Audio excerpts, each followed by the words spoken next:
Hello, everybody. The name is Leveler Jr., and I am here with Mr. I was going to say Mr. Perry. Is that last name? Barry. Yeah. Mr. Barry. I know you have a first name, but I want professional. But I know we all know him better as Lucid. LUZCID. Now, the first thing I have to ask is that it has been quite the journey you have been going on, to try and find your sound, try and be versatile in the music in the EDM industry. I'm just curious to know, how long have you been producing for? Can you give us a year? A number? Yeah, so I'm old now, I graduated college in 2012. In 2012. So that's when, it was probably maybe 2010, 2011 was when I first, downloaded GarageBand and started touching music production. But I'd say it wasn't until about 2012 that I started doing it multiple hours a day, every day. I graduated college and kind of decided I want to give the music thing a leap. So that's when I kind of went full tilt into it. And so what kind of, and there were certain artists that kind of inspired you to want to start doing music? I know one of your inspirations you mentioned was, I think, Flying Lotus. Yeah, I was just saying that, some of my first shows going out to, in the New York scene, Camp Bisco and stuff, even, the Disco Biscuits, Lotus, Flying Lotus. I just love how there's always a blend up in this area between kind of the bands and the jam bands, but also the bass music. And I feel like that's very much driven where my sound comes from, is it always has that melodic kind of beautiful element to it, but also that intensity behind it as well. Understood. So I'm just curious to know, when you starting off in pretty much 2011, 2012, that's when you started really focusing your energy into music. How was the start? I mean, in the past, you weren't really Lucid. First off, if you guys didn't know, Lucid was a duo. Used to be a duo. Yeah. And then, but it wasn't even Lucid. I think the first name, if I'm not mistaken, was new remix preview from Nice and Toasty. Oh yeah. So that was actually, well, you did your research. That's funny because no one knows that. That's why I said we were getting everything ready. It was make sure we're all good, get nice and toasty. Yeah, I got that. That's great. So that was the original kind of, it's because that name came from the other end of the duo was very much more together. I was a wild college student at the time when we saw it, so I was the toasty end of it, and he was the nice part of it. I was about to say, I mean, I saw some of the comments and I was to myself, wait a second, who was nice, who was toasty? Yeah, I was definitely toasty for sure, I was the peak of my wild college years for sure, coming out of that, and then after that, we felt we needed to rebrand into something that felt a little more fitting, a little more serious, And I'm guessing the rebranding kind of started in 2013 when you really put out there saying we are now Lucid. Correct. And correct. where did the rebranding of the words Lucid coming from? I know everyone knows the normal word Lucid, LUCID. Yeah. But you decided, let me just do LUCID, add a Z between the U and the C, and now you get Lucid. Yeah, definitely. And so at the time, I was living at my parents' house. I was kind of in between jobs. I wasn't sure what I wanted to do with my career. I was in a pretty low point in my life. Mm-hmm. And so I was, as you do when you're depressed, you sleep a lot. And coming out of this sleep, better sleep than other alternatives people do, I see, when it comes to depression. Oh yeah, definitely. That was kind of my escape was dreaming and lucid dreaming, because is escape from reality if you can go to a place that you can control. Did you know you could lucid dream, or were you or was it how that come to be? So that's something I've done since I was very young. So I've known I could do it for a long time. Are we talking I'm just trying to see if I can find other examples of explain this, because for one thing, I never really lucid dream. I just dreamed. Didn't really think I had control over what was going on in my mind. But I feel the closest thing I think of is if you know the movie Insidious, and the character is able to leave the astral plane and go into different types of worlds. So is it similar to that? I've done so much research into this consciousness study, how it works in with dreaming and all that. I'm very, very intrigued by it, and I do believe that that is connected and kind of like lucid dreaming, astral projection, and sleep paralysis, I feel like are all kind of different segments of the same ability, if you will. But for me, it came from just having cyclical like nightmares as a kid, and eventually to escape the nightmare, I woke up within the nightmare, but I realized I could control it, like I could do something about it, and so I broke the streak of the nightmare, and ever since then I became aware, usually during very bad situations in dreams, that it was not a dream, and then I could do something to change it. And now it's gone to the point where, I'm like flying around, and I could like make things materialize out of thin air, and it's more like what you see in the Matrix movie, where you think of something and it can just poof. Right. And that's not every without dream. taking pills. Yeah, no, exactly. Completely sober. Actually, the more sober you are, I found, the more I can actually successfully. The more control you have. Yeah, especially with weed, because I've been a weed smoker for many years now, and the more sober I get from THC, the more powerful my lucid dreams get. Understood. So, I definitely do understand that, and again, that's really interesting to hear and understand. And again, I feel like the people think that like lucid dreaming is like a talent, but I feel like it's not really much of a talent. It's more kind of like, are you in the right mindset to like have control over like turning a nightmare into something good? Yeah, and I feel like there's a lot of insight you can learn from that. From dreams, there's certain message. Sometimes it's nonsensical, obviously, but there is stuff. Yeah, we have those psychiatrists out there who who will try and analyze people's dreams and be like, okay, if you're falling, it means this. If you're if you're in this situation, it means this. I've seen that all the time. It's all very open to interpretation. And I think especially the ones who are thinking, what happens in your dream could possibly happen in real life. Yeah. Hopefully not for some of the bad ones, but I'll save that for Adam Sandler for bedtime stories anyway. But exactly. When it came to you starting off your journey and starting to put yourself out there, you and your friend, and you start getting shows. I feel like the first show that ever happened technically was at Freeze Electric Winterfest. That was in 2013. And then it was that one, plus I believe Arboreal Plan 9. Yeah. So I feel like when you started doing shows, was something you kind of ease your way into it, or was it kind of like, oh my gosh, I'm actually playing in front of people? It was very much I eased into it. I remember my very, very first show was my buddy's apartment party. I was literally in his guest bedroom playing to 15 people on a pair of CDJ 800s. That's before CDJs had sync or any visual anything. It was very primitive as far as that equipment comes. But yeah, it was really fun, man. I was just so obsessed with the expression of it, because I'm very, very introverted, dangerously so. I never was a person who danced. I never was a person who go out to people in public. And then all of that changed within the EDM industry. It brought out this whole other side of me that I was really excited to explore.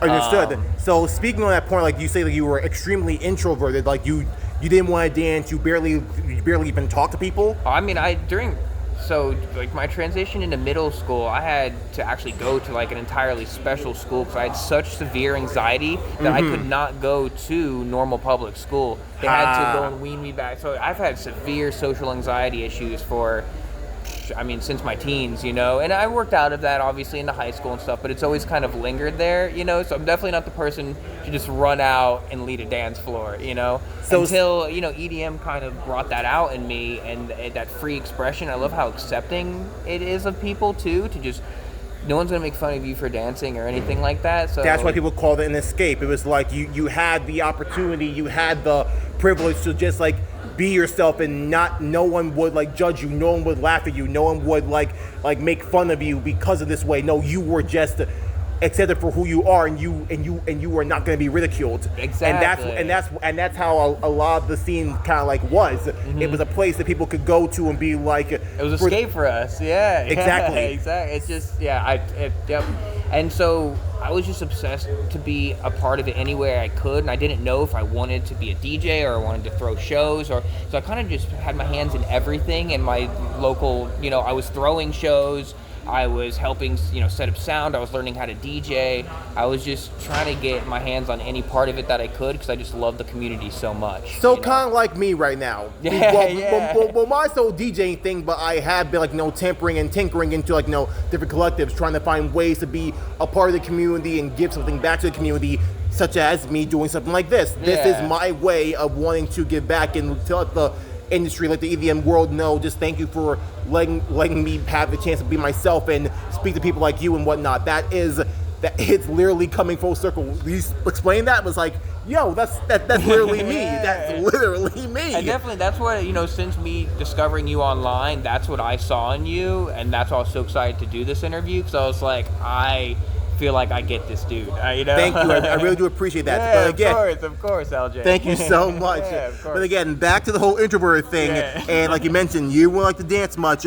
Is that maybe one of the reasons why, when you made the DreamTempo EP, you mentioned in I think one of your interviews, like your written interviews, that the music that we'll be hearing tonight from the DreamTempo EP, this is not technically meant to be moved to or danced to. Again, you can definitely try. I'll definitely try. It was like, this is basically. I think it's still dance music, but I think the thing that led me to say that is I know a lot of people judge dance floors by expecting this like superlative, like everyone just because everyone's seen, everyone's been seen an X set, they've seen 30,000 people just but I feel like people have now set the standard for themselves that they feel like that's what needs to happen in order for them to tell people are having a good time. And I think it's an extreme standard that's set to the audience and for the DJs. Like, that's too much pressure on both of us. And so I just want people to feel more open, be like, you can express your happiness in so many different ways that doesn't have to be whatever you're seeing on TikTok or Reels. Right. Sometimes I see people who are just sitting there like smiling on the rail, and I know they're not moving a whole bunch, but I was like, I've been there. But they're still enjoying the music. It doesn't mean that they're not, that they're just like, they hate it. Yeah, you can see it in their face. You can see it in their expressions. And it's very dancey and hip-hoppy, but it's more so, I just don't want people to feel pressured to express their happiness in any way than they want to. Understood. Just be themselves. So that's what we're going for with DreamTempo. and I hope like tonight we can really see that like come to life when we see the crowd, when we see the people, and like see how the reaction will be. Some might dance, some might just stand still, like you mentioned, and others might just be in their own mind state. But at least they're letting the music take over, letting you, the man who creates the music, take them on a journey. And I feel like throughout maybe 2015 and beyond, you were kind of entering into that mode. Yes, we definitely had some certain bass heavy tracks here and there, but as you mentioned before, the more you got into being this experimental bass, trance, putting people on journey type music, you were staying away from the bass now. So it was more almost like world building pretty much. Yeah, definitely. Are we still gonna pretty much stay that way? Or, because you said this EP is the next chapter of Lucid. You were trying to get to this point for a very long time, and you self-released this work. So it's like, labels, they could do their own thing regarding my EP, but no, I want to release on my own, so that way people know this is Lucid, this is DreamTempo. I want to take people on a journey. I want them to really enter into my world full on. Yeah, no, 100%. And so it felt like for a long time, being in the bass music world and wanting to always evoke that energy from crowds is something they show up expecting too. And I felt like I would be doing them a disservice by not playing these really heavy sets. And it felt like a lot of the chiller stuff, even a lot of stuff that I produced, was kind of like a side dish to the main course, which was like that heavier stuff. And now I feel like it's kind of the opposite, where now the main course is the melody, it's the story, but we're still going to have side dish of obviously some heavier bass, some more of those intense moments. It's just 70-30 kind of, but in the other direction now. So it's not like a massive change. I'm actually finding I can play out more of my discography and my sets because it fits better within the sets, because I'm not trying to play these overhyped sets. You know, the sets fit my production now, I feel like, more than ever. Right, we're like we're obviously not going to hear booty drop in your set tonight. No. Oh man, yeah, that was a very different age of myself. I mean, we all got sucked into the trap world, and at one point, I mean, if you were alive and doing music during that, I feel like now a lot of the fans miss that whole trap thing. Like, you know, like, and now if you're 19 now or 20 now, think about that was like what that was like 12 years ago or something. So they were like 10 years old during, like, you know, the original Flostradamus and stuff. So that was a very interesting, fun era for dance music. And it's cool to see some elements of trap coming back, you know, just with a more modern spin on it. I'll always have love for, like, my heart and soul is always going to be in hip hop. You know, like New York hip hop and stuff. That's a lot of stuff I grew up on, and what I listen to when I'm hanging out is pretty much all like old school hip hop. Understood. And I'm glad that you still stick to those like New York roots when you first began. It's amazing to see. I'm just curious as to know, let's say, like, in the future, let's say, again, you celebrate obviously 10 years of Lucid, but I feel like when we maybe reach the 15-year anniversary of Lucid, which is 2 years away pretty much, could there be maybe, like, you know, a celebration of, like, you know, all the works, like how did I begin with like Nice and Toasty, that I moved on to, like, you know, Banging and Booty Drop, and I moved on to, like, you know, work collaboration with other people. I feel like it'd be amazing to see, like, you know, a little journey of like how the sound just grew from like then to now. Definitely. I feel like there's so much music from your discography that's like you can really hear with every track, if you like put it in order, how much you've grown, how much you have like evolved, and it's just incredible to hear and witness. And speaking of which, I have to touch on this here. I was trying to stay away from this because I'm mentioning a couple people that fell off and better not to be said. But again, I'm gonna look straight in the camera and tell those people thank you for the free exposure, because at least, at the very least, it's something, right? Them playing your music in front of so many people out there, and them knowing that, you know, this is Lucid, hearing your music at the time, and it kind of like propelled you to where you are now. Like, I need to know, how did it feel to, like, you know, to have your music being played by some big time artists at the time, and of course other people out there in the world, because it's still kind of amazing to witness at anyways. I mean, I feel like a lot of DJs like producers go through this, is, you know, it's a crazy how quick a couple years you go from just like looking up to these people, thinking it's so out of reach that they'll even ever know who you are, to them, you know, saying your name on a microphone in front of tens of thousands of people. It just feels absolutely surreal, you know, and especially because at those moments you're surrounded by like your festival crew. You know what I mean? So it's just like they know, because you were going to all those first shows together. They saw you open up the DAW for the first time and how awful your first track was, you know? So I think just sharing that with my friends who were like, you know, just diehard festival goers. We did like all the shows together, and they were there for that moment the first time. You know, my name got shouted out, you know, it was at Red Rocks actually, and that was just, that was crazy. I'll definitely never forget that moment, you know, regardless of where it came from or, you know, whatever. It was really cool that to be able to share that with the people who've been there to support since like day zero, you know. Yep. And speaking of the festivals, are there any festivals that like really stuck out to you when you played them? Of course, you have, like, you know, Lost Lands, you're playing there, I think, played there 3 times in a row, about to be 3 times in a row. Freaky Deaky, you played Bonnaroo, you played Imagine. No, I actually never played Bonnaroo. I got booked for it twice, but I got canceled both years that I got booked for it because of COVID and then the hurricane. Right, okay. So not Bonnaroo. Okay, so, but again, you also played, so no Bonnaroo, the Wakan Festival. That counts. Yeah. So how does it feel to play those festivals? I mean, awesome. Yeah, so I mean, some of my favorites for sure have been obviously Wakan. You know, it feels like home. That's a great one. It's right in my backyard, me living in Oklahoma. Lost Lands is like, you know, dubstep Super Bowl. It's everyone you've ever known in one spot, you know, so that's just really cool to see the community come together on that level of stuff. And I mean, mean, the production is always just getting better there as well. I really liked Grizz's festival, Ursa Major. That felt very, very special. That honestly was the reason I decided to make the hard pivot into DreamTempo. Is it was just a different type of crowd, and at that point I was just feeling really lost and didn't know what I wanted to do next.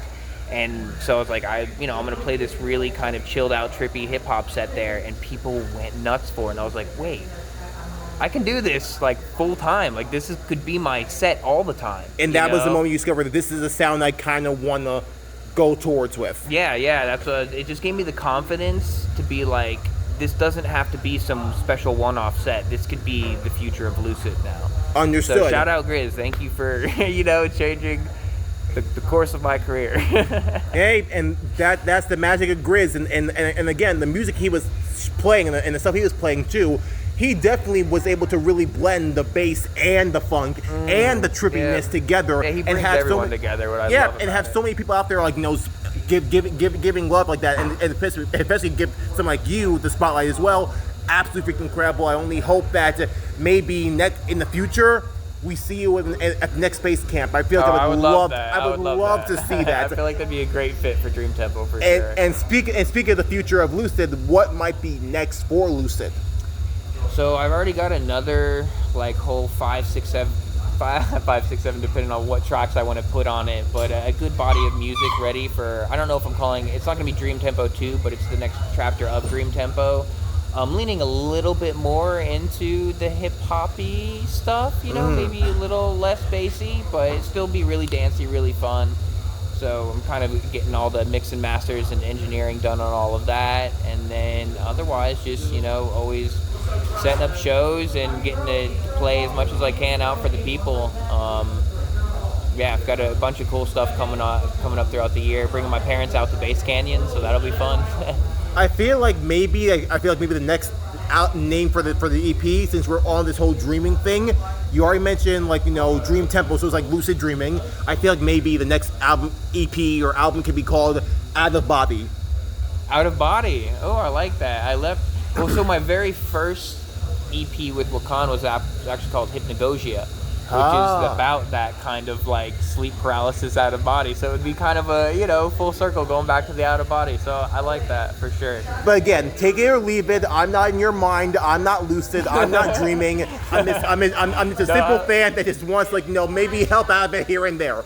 But again, Lucid, thank you so much. I sincerely appreciate it. Thanks for being here. Excited to play for you tonight. I can hardly freaking wait to witness this. And to everyone out there who will be like, who already seen the DreamTempo set or is about to see it, and just take it in however you want to take it in. There are no rules when it comes to the music you'll be hearing. Set, not just DreamTempo. That's every set. Don't ever let anyone tell you how to, enjoy yourself. As long as you enjoying yourself isn't encroaching on other people's ability to enjoy themselves. Don't be an asshole. Exactly. But have fun. Right. So. I think that's the most obvious rule when it comes to these shows.